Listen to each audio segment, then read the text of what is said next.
Hi listeners, Jason here. We are excited to finally announce registrations for the biggest psych health and safety community event ever. The inaugural The Psych Health and Safety Conference will be held at the Sofitel Wentworth, Sydney, June 19 to 20, 2024 and offer concurrent virtual attendance.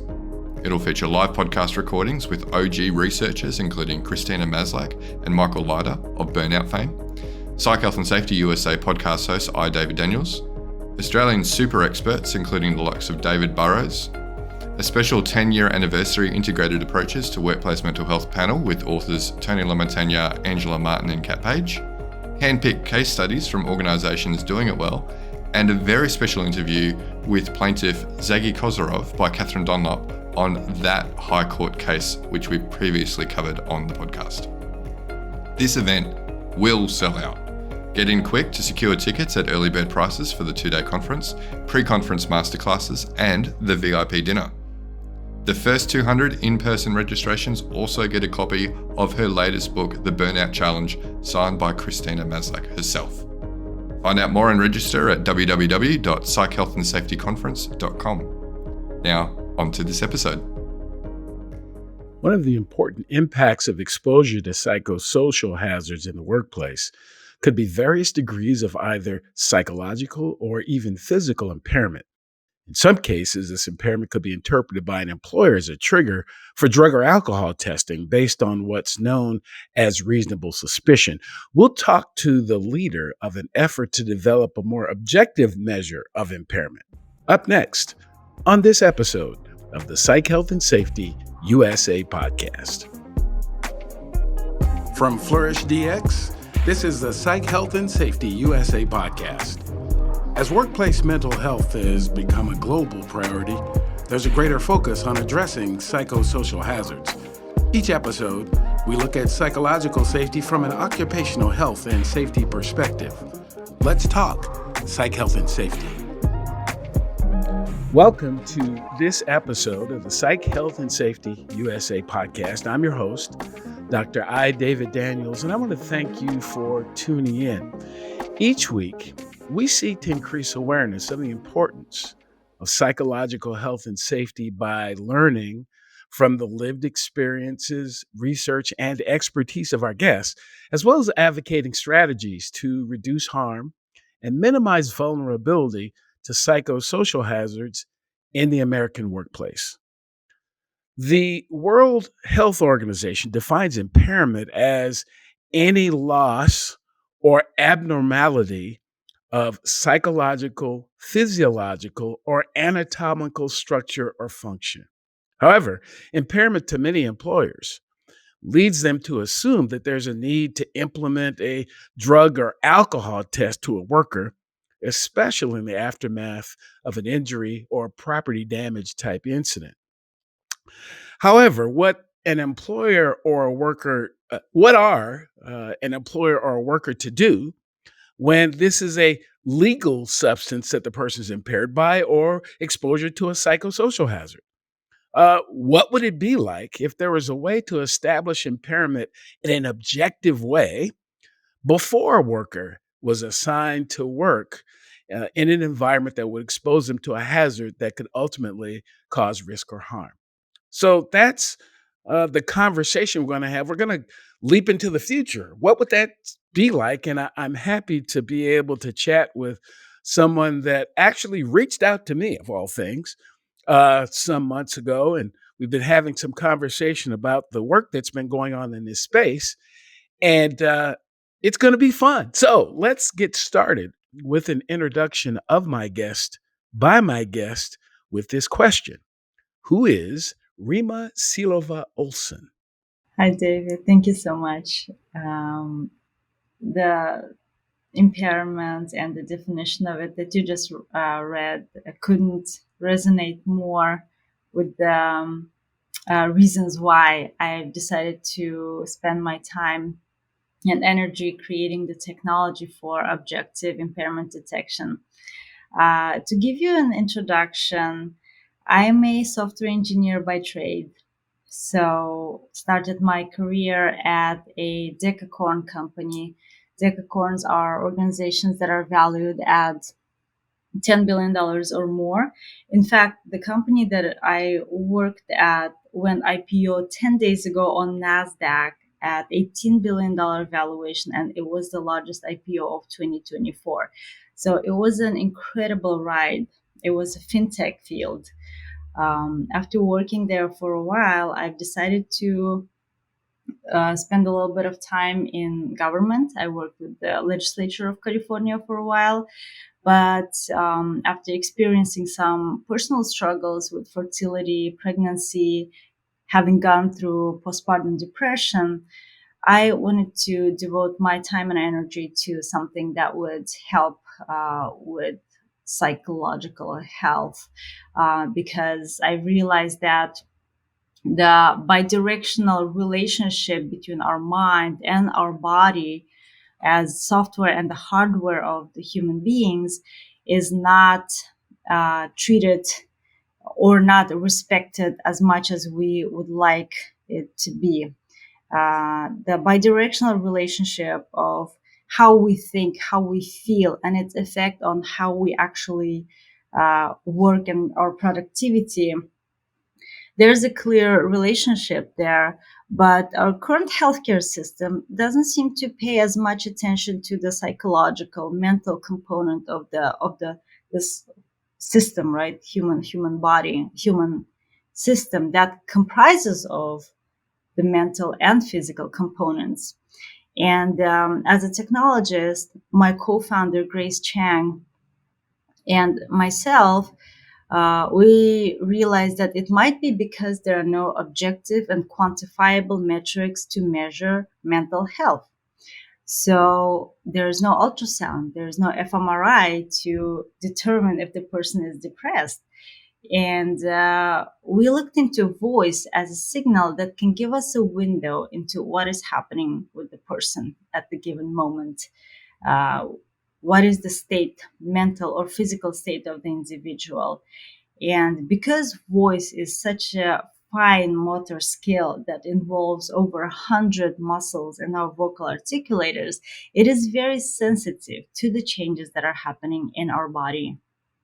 And Grace and I co-founded a company called Kintsugi, which was named Forbes AI 50 in 2022 in North America, Fierce 15, Cool Vendor by Gartner, and we've raised about $28 million. It is still a very successful venture that is now driven and is being built by Grace, my co-founder.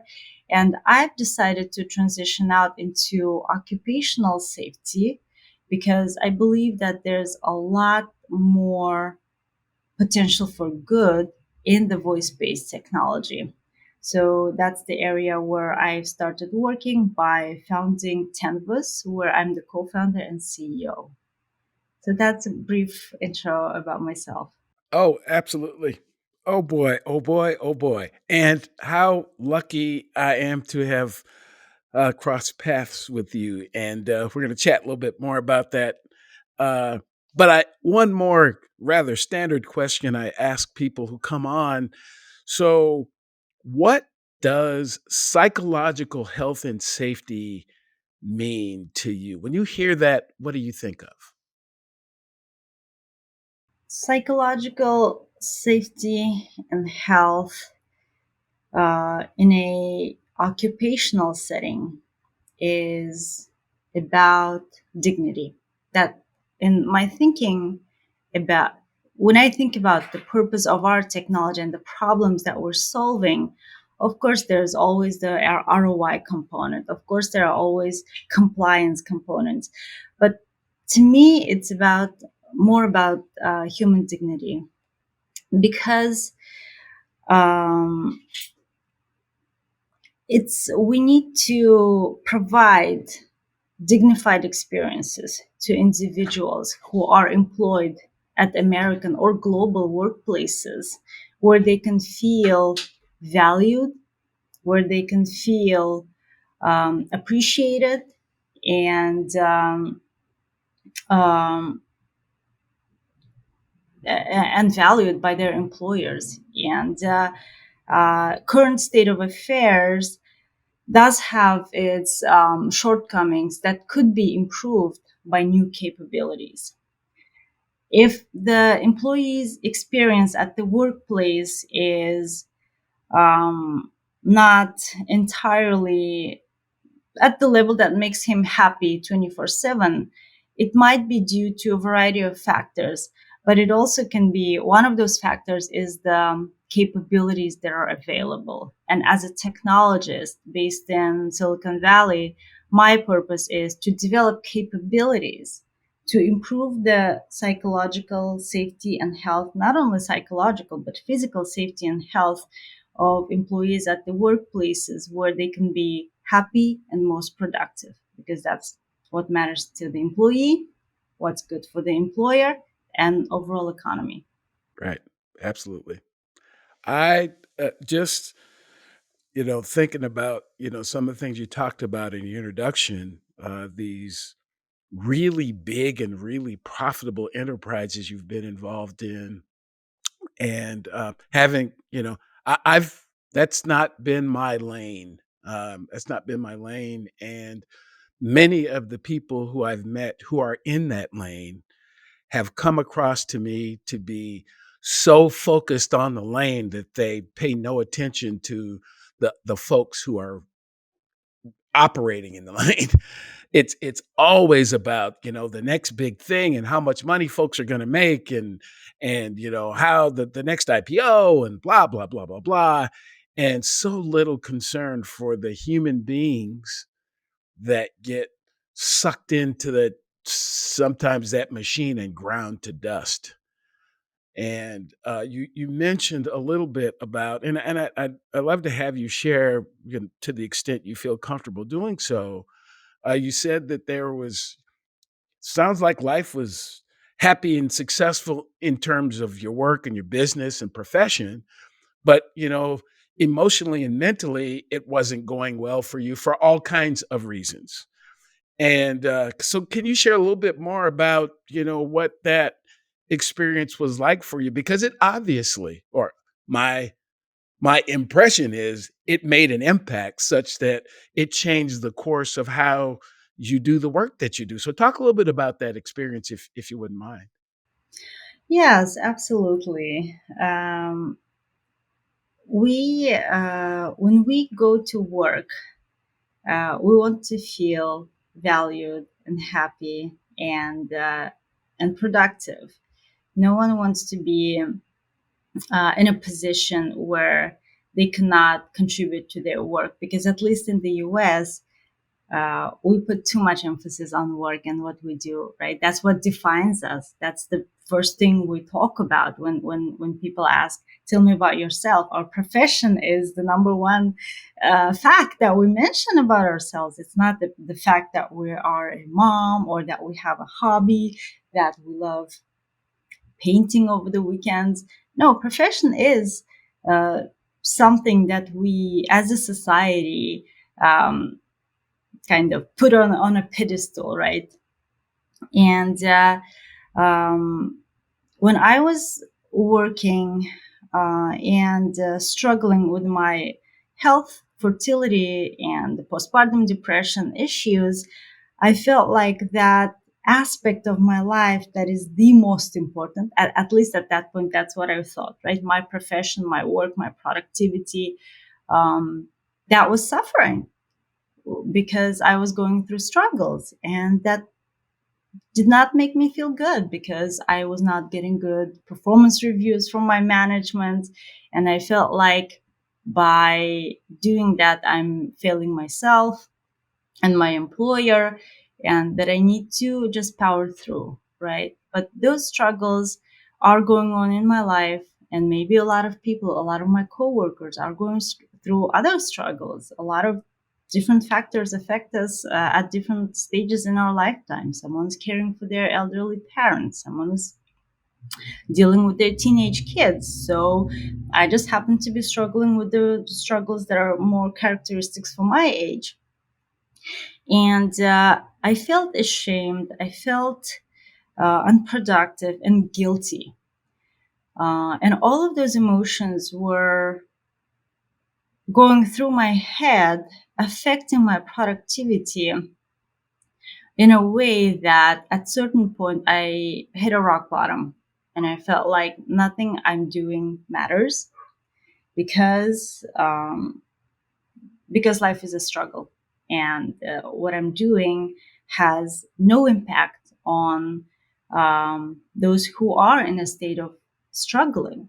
So it felt like my responsibilities, day to day work, did not have much of an effect um, on anyone. And of course, these are all distorted thoughts. Right now, I realize, now that I'm outside of that depth of depression, I realize that those are distorted way of perceiving their reality. But what I wished at that point is to have some sort of tool that would tell me and my coworker, my supervisor, that okay, Rima is going through a completely normal human experience of feeling down. It's normal. She's going through it. And this is what we do in this case. It was not there. And I decided to seek counseling to to get me back to that productivity level that I felt good at. But there was no easy way to reach the mental health professionals who would help me. It took me about 2 months to get to my first appointment, and there were not enough resources. And that whole experience kind of reshaped my focus on what is it that I want to do in my career, because there seems to be this part of um, being human that is kind of ignored by the priorities at our workplaces at a given time. And I've decided to spend more of my time on mental health and creating some tools for objectively measuring mental health status, so that if the person, without realizing himself or herself, is slipping into that depression or whatever that condition is, into that they are on that slippery slope, there's a trigger that goes off and says, this is happening, this is normal, and Right. this is what we do in this case. Right. But there Right. was there was no trigger, and without realizing, I ended up at the bottom, and it was kind of a little bit too late for me to get back up easily. I I find it interesting that you mentioned or you stated that you felt um, somehow that you had failed in some way, that that you should be able to do more, and that type of thing. And it is interesting to me that you felt that way, but I'm not sure that the organization you were with at the time did. That they didn't feel that it was really important because if they had a machine that ran out of fuel, what would they do? Would they go 2 months without refueling it? If they had a computer that needed to be rebooted, would they let it go for 2 months?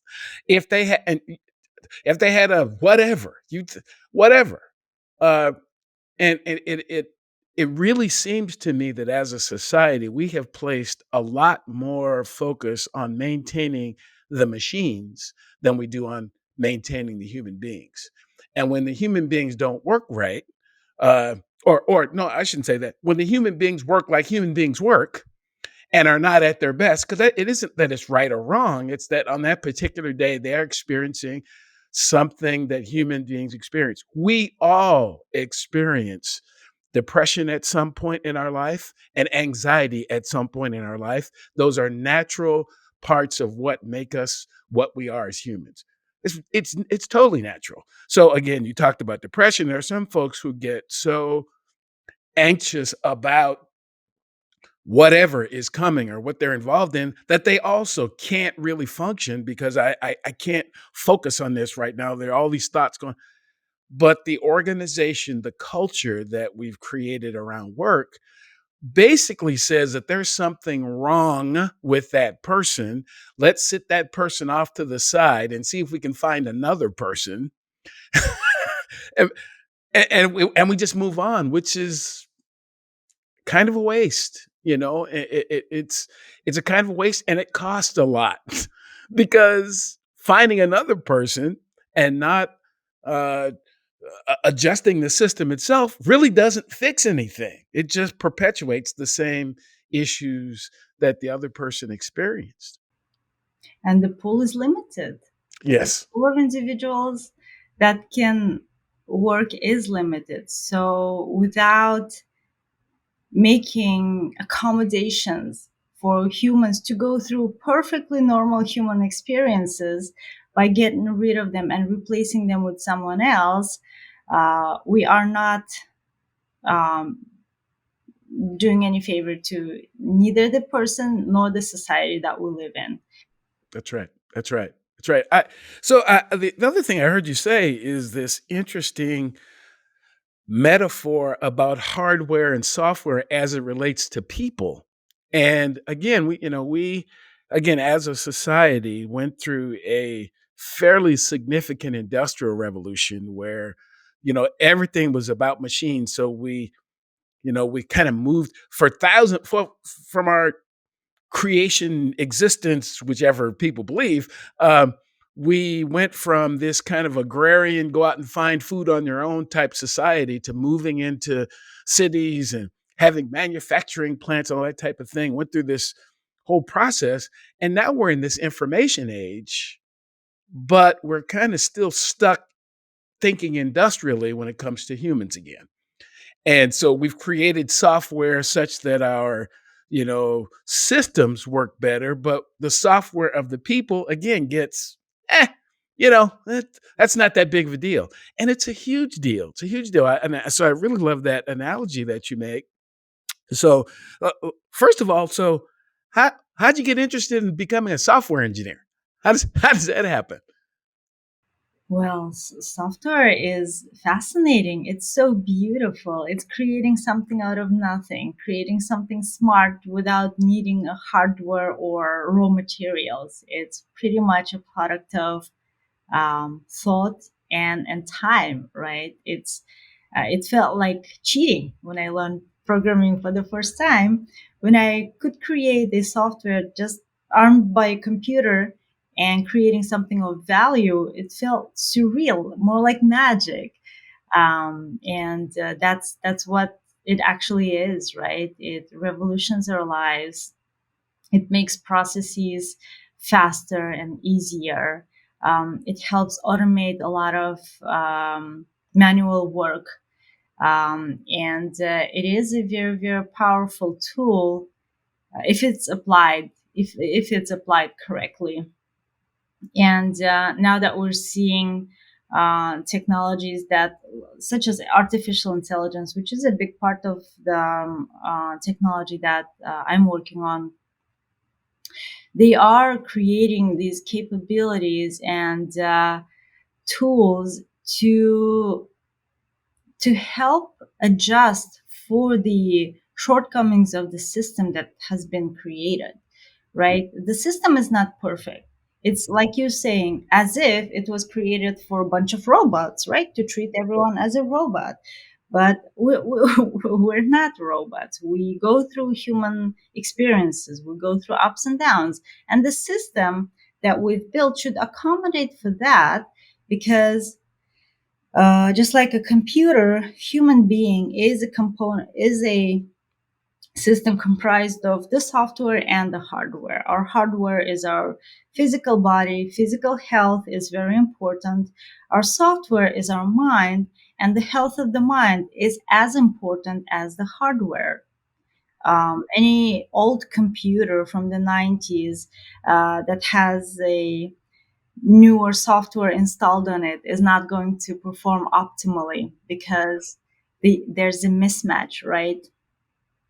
Similarly, any perfect new hardware from 2024 will not work optimally or perform optimally if we install a operating system Windows 1994, right? Right, right, right, right. We need to ensure that for the whole system to operate at its maximum capacity, we need to take care of the hardware that software is installed in, and take care of the software itself, make sure that it's healthy from viruses. So both of those components of the computer is very important, and no one even argues with that. But when it comes to human beings, we put so much more emphasis on our hardware that if I cut a finger, they rush me into the emergency room, they take care of it right then and there. But if I'm going through a mental struggle, postpartum depression, which is very common, I need to wait for 2 months to get to see the first person, right? So there's this outsized emphasis on the physical health and not the mental health. And that's where our system starts crumbling, because regardless of how healthy our bodies are, the way our thinking is being affected by the mental struggles that are, again, completely normal, are affecting the way we function as a whole system. So when we go to work, we bring not only our bodies, we bring our mind to our work, our creativity, our ability to think outside of the box, our motivation. All of those aspects are so important, but they're not paid as much attention to.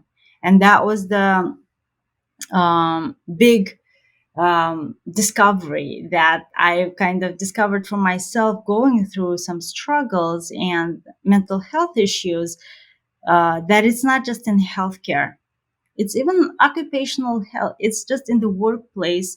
The way I'm feeling is not as important as the way I'm acting, more on the kind of on a physical level, right? So, and when we think about the overall system of be it computers or humans, we need to ensure that both of the components, software and hardware, are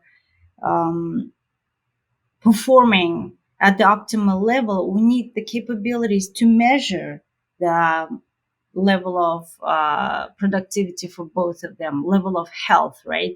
And we have a lot of health checks. We check our height and weight, our BMI, our blood pressure, temperature, pulse is measured every time. But our mental health is something that maybe brought up once a year, or even yeah, even more rarely. So when we talk about it, whether it's in a healthcare context or in workplace occupational health context, there seems to be a lot of not just neglect, but even negative connotation and stigma around it.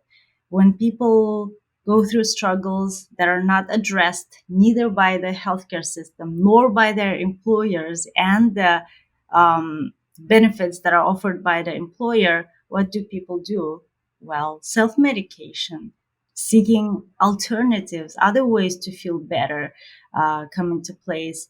And self-medication can have some negative effects on productivity. So it becomes a vicious cycle where unaddressed issues get worse by not receiving the care that the person needs.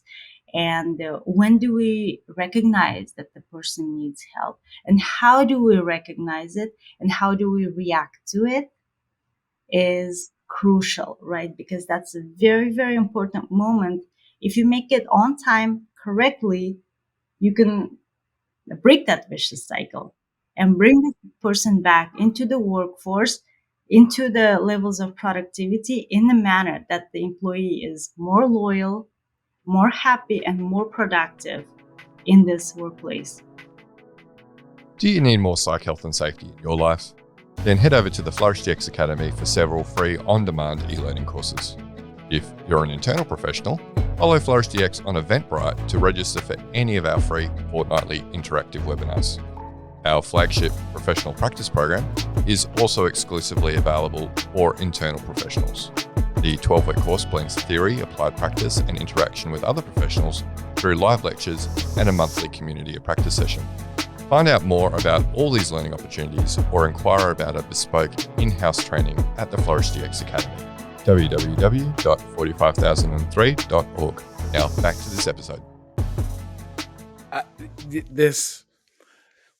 This conversation about the similarity between software and hardware is just really exciting. It really is, because you've caused me to think about, I'm not a software engineer. I couldn't take apart a computer to save my life, but I like them. And remember back in the day when I had this huge hard drive, this tower, that you had floppy disk that you'd put in and out and all that type of thing. And frankly, who does that anymore? No one. I mean, most people don't. I mean, I have most of my most of my solutions are stored in the cloud somewhere. They're not stored in my house. I have laptops that have way more capacity than some of those huge computers used to. So why is it? You just caused me to think, why is it that we look at humans and go like, hey, I know this is 2024, but let's have a conversation. Let's assume that all these things going on with that operating system are not important at all. And let's just go to the physical piece. And I would argue that there are some employers who don't pay attention to that part either, because it's all about productivity, not where that productivity comes from and what it takes to cause that productivity to meet the needs of the organization. And we are really in this information age. It's all about information is oil, I've heard folks suggest. So when folks what people's physical bodies do are less and less and less important, but we still continue to spend a lot of time talking about them. I mean, folks are just coming around to maybe we should provide, a system for people to get a physical once a year, maybe. And we're at the point now where if you don't get the operating system part right, and you don't pay attention to that, the physical is of little value because it's already too far gone, because we didn't take care of the operating system. It is literally, our brain is an operating system that causes everything else to work. So the bad back, the bad knees, the heart condition, many of those ailments are driven by how people feel, how they think, how they conduct themselves, what they see, the stress that they're under. And it's really what's going on in people's minds. And, to the work that you're doing, so can you really objectively? So you're telling me that objectively there's a way to recognize a person is not at their best before we put them behind the wheel of a truck, or before we send them to a nuclear power plant, or before we have them jump into a trench, or before we have them fly an airplane? It's possible? Yes. Yes, it is possible. And let me tell you why and how. So, policemen conduct field sobriety tests, which is a combination of gross motor activities. And speech is a set of activities, but they're much more fine movements, and they involve a lot more muscles, including everything. The way I'm pushing my air through my lungs, through my vocal cords. My vocal cords are vibrating. Their vibration is dependent on the amount of tenseness that I have in my body currently. Am I stressed? Am I relaxed? Am I intoxicated? The way my vocal articulators, upper articulators, my tongue, my lips, soft palate, everything is moving, and in this rapid and precise manner to produce the exact sounds I intend to produce to be understood by you, the recipient of this signal, is such a complex process that we take for granted. Actually, voice is one of the most underutilized signals. And all of those rapid movements are very sensitive to the way we feel mentally or physically, our state, right? Our state is affecting the way we speak, in terms of how we speak, in terms of high-level characteristics such as my speaking rate, number of pauses, the length of the pauses, the variability of the pauses. It's affected in a way that is at the much lower level, can be analyzed as some um, basic elements of speech, such as phonemes and sounds that I'm producing by moving and positioning my muscles in a way that would uh, result in the production of the correct sound. Some vowels, some consonants that I'm creating right now, all of them are a combination of these muscle movements that I've been perfecting since I was 2 years old.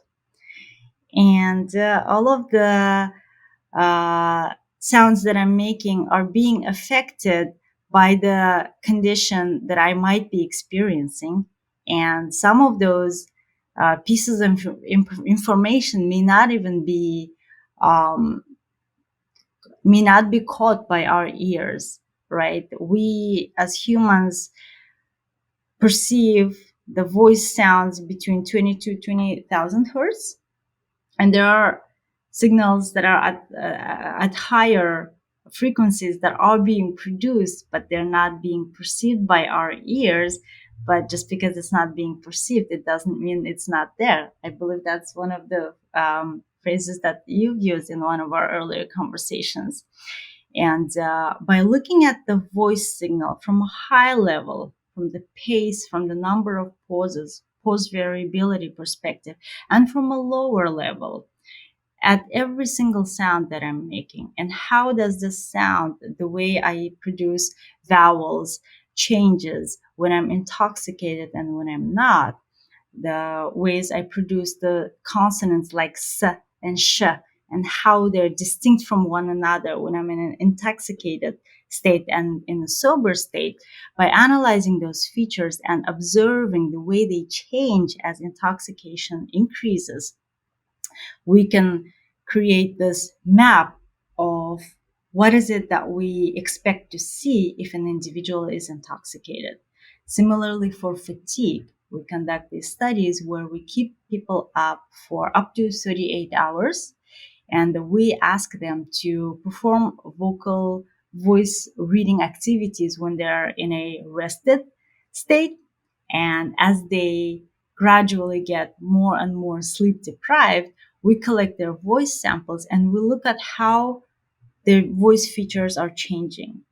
There are a lot of features that we analyze, take into account, but certain amount of them have been proven to have a lot of information. We use about 6,000 features that are kind of studied frequently by the speech community.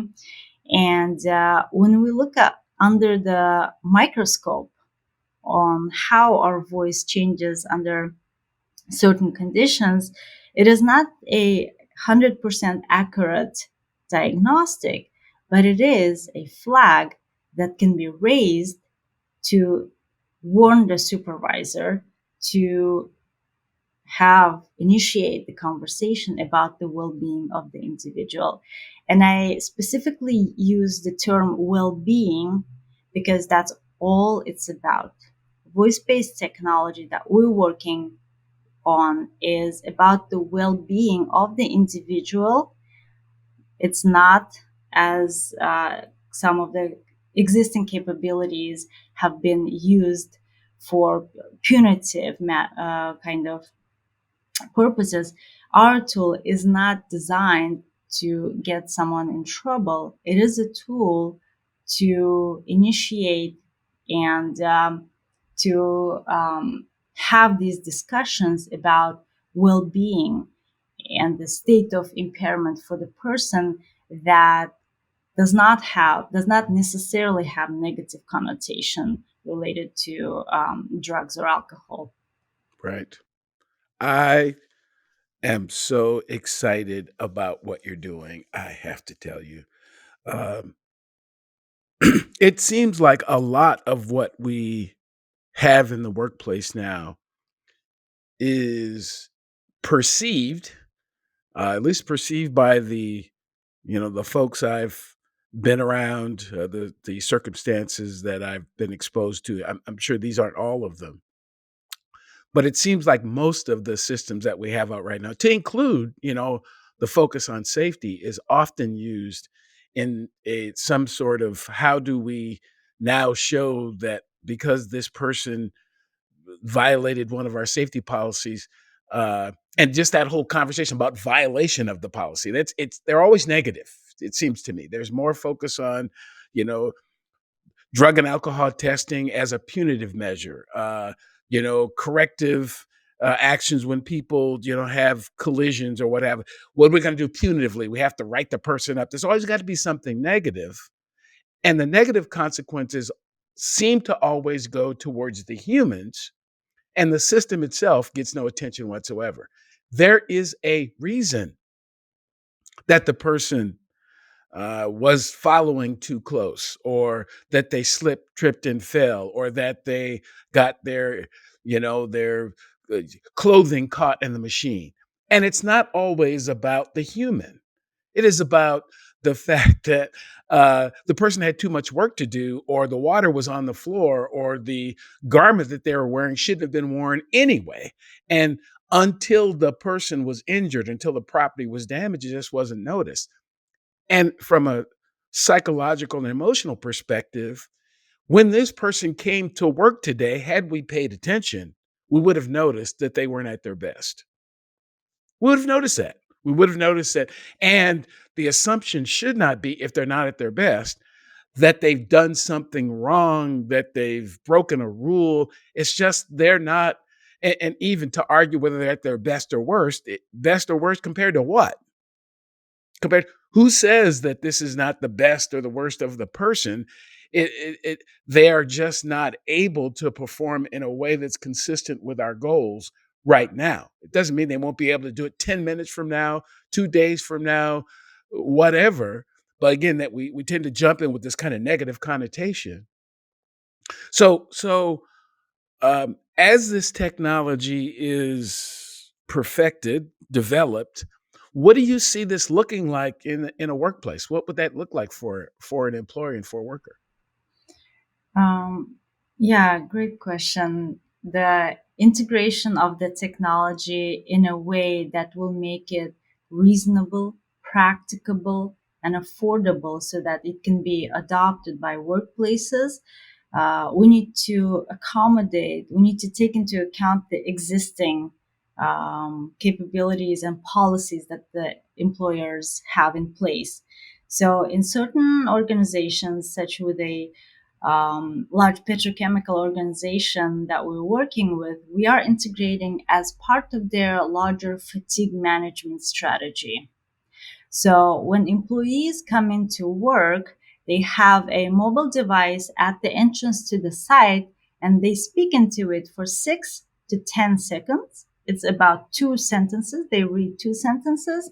They get evaluated. Their voice features are compared to their baseline when they were alert and considered fit for duty. And if the changes in the voice are consistent with fitness for duty, then they proceed with their day. They continue on with their responsibilities. But if the person's voice has changed from their baseline and deviated in a way that is consistent with either intoxication or sleep deprivation or fatigue, we notify the supervisor to have a conversation with the individual in a way that is non-confrontational. So supervisors are not watching everyone 24/7, right? Or every single minute of the workday. So we have supervisors trying to detect impairment by using their 5 senses. As a human, they can watch the body language and listen and sense of smell if the person is impaired by using alcohol. So supervisors try to do their best to detect any impairment and separate the person from hazard if they can. On the other end of the spectrum, we have drug tests, oral, urine-based, or hair-based drug tests that detect the presence of a substance in the person's system. but we don't have anything in between, right?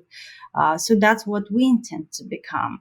We intend to become this tool, ubiquitous tool that is rolled out across across the workplaces, where we raise the flag whether the person should be evaluated further or not.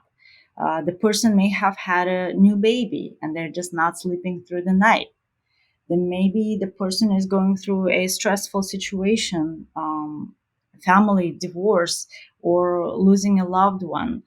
Maybe they are in that state of mind where they should not be exposed to the hazards they have been exposed before temporarily. So all of those conversations need to be initiated. But how do we initiate that if we don't even recognize that? There's one supervisor who has full day of responsibilities, and while doing that, they also need to pay close attention to who is performing at their baseline level and who is not. That's humanly impossible, right? So we kind of help these supervisors recognize impairment every day without having to pinpoint and subjecting people to intrusive and non-dignified drug testing procedures. Without that, in a lightweight manner, screen everyone every day, once a day, maybe twice a day, and have conversation with those who might be in the risk zone. Have a dignified conversation about what is happening in person's life, what the person is going through, and signal that the employer and the supervisor is there for them. They recognize that there's something going on and that they have resources A, B, and C to help them go through this time. Wouldn't that be an ideal workplace, David? I'd love to hear. Well, I'd love to hear what you think about that vision of the future. I certainly think it would be more dignified than what we have in place today. I do. I do. As a matter of fact, as you were talking, it causes me to, and I tend to do this, kind of run off way into the future, that perhaps in the future, it was interesting to hear that hear you mention that this could happen at the beginning of the shift or the beginning of the work engagement, and then maybe at some other point. Wouldn't it be nice at some point to be able to have this at the beginning and then at kind of random uh, points throughout the day? Because the person came to work fine, but after they work with Supervisor Joe, they seem to go, things are different, and perhaps the person can self-request. I don't know how the technology necessarily works, but maybe I want to go look. I want to take one of those tests again. I think you'd have folks that would want to use that data for all kinds of things that are actually going on at work, to not only the things that came to work with me, but the things that are happening at work. Because again, I have talked to people who, one of the coping mechanisms for them was, and I think some of them may still do that, so I won't share their names or where they work, is to smoke a joint before they go to work so they can deal with the supervisor. It's that stressful. It's that challenging for them.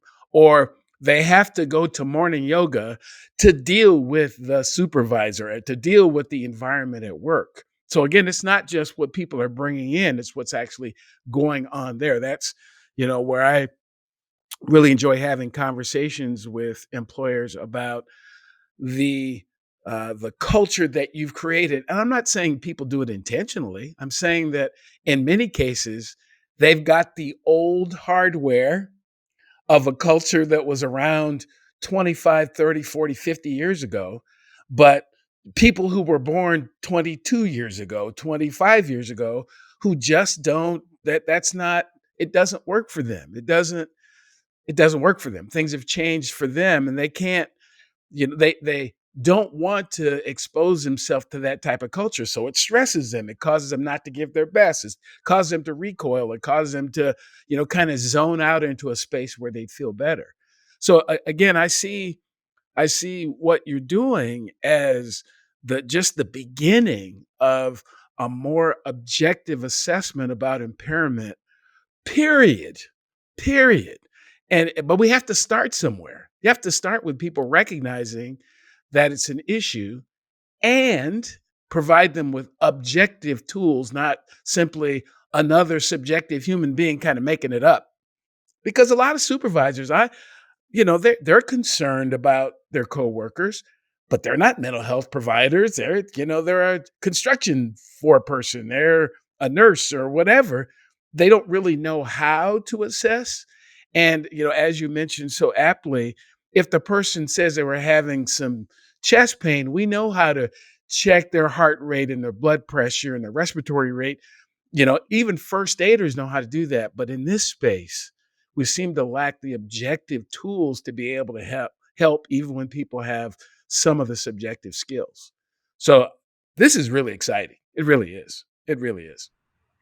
Thank you. Yeah, I think so too. That's why me and my team are very excited to be working on improving the state of occupational safety and health. As you can imagine, a lot of my engineers are Generation Z. We collectively take great pride in the fact that we're creating this tool to improve the safety culture at workplaces, because it's not just about the individual who may get injured.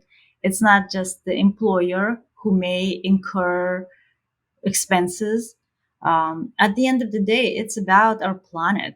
Some of the most disastrous catastrophes, like Chernobyl, Exxon Valdez, or BP oil spill, all of them are occupational accidents.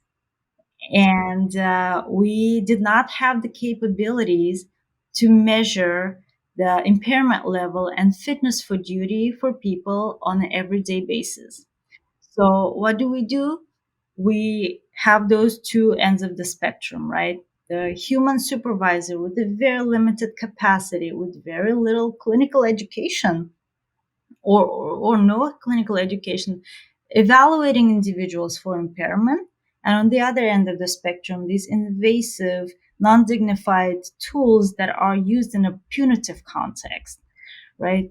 Why not screen everyone every day without picking on certain groups or subgroups of people, imposing our stereotypes and biases that we've acquired as the products of the society that we live in? Why not have the widespread, lightweight screening for everyone? Um, because we can now, right? We couldn't before, but now there are technologies that can enable us to do that. And wouldn't that be a solution to, first of all, show that the employer cares about their employees, that they are not there just to find the bad guys doing bad things and punish them, right? But actually cares about their well-being, cares about what they're going through, and is ready to provide the resources. Because there are a lot of resources out there.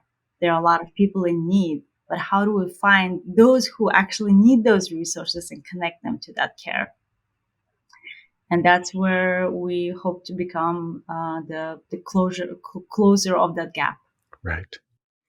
Well, wow, this is such an exciting conversation. I really love talking about the future anyway, and I really enjoy talking about safety as well. And it's rare that I get the opportunity to have that conversation with someone who's on the bleeding edge of both. So thanks very much. So if folks want to learn more about what you're doing, uh, want to reach out and say, hey, we might even be interested in having you come and show the technology to us. How do folks contact you? How do they get a hold of you?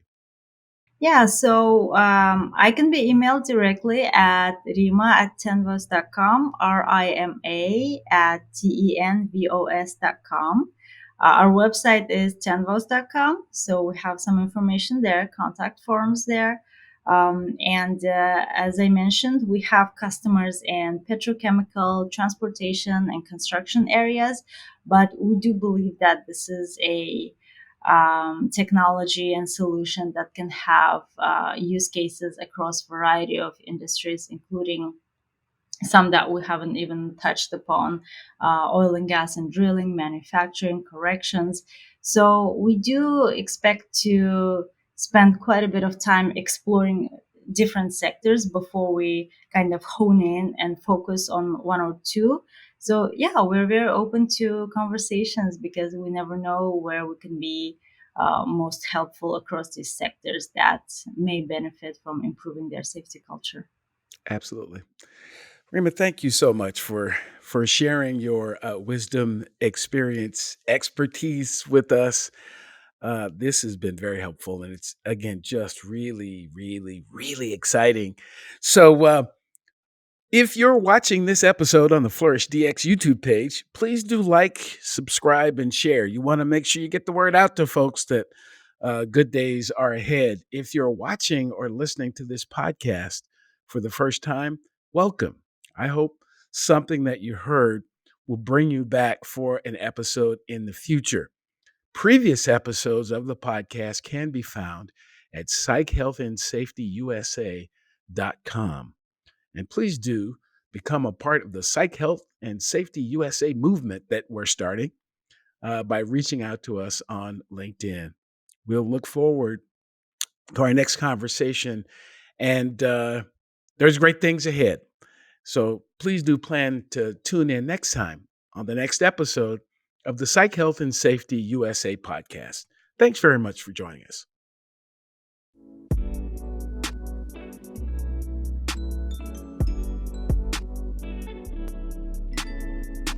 Tune in each Friday for new episodes of the Psych Health and Safety USA podcast.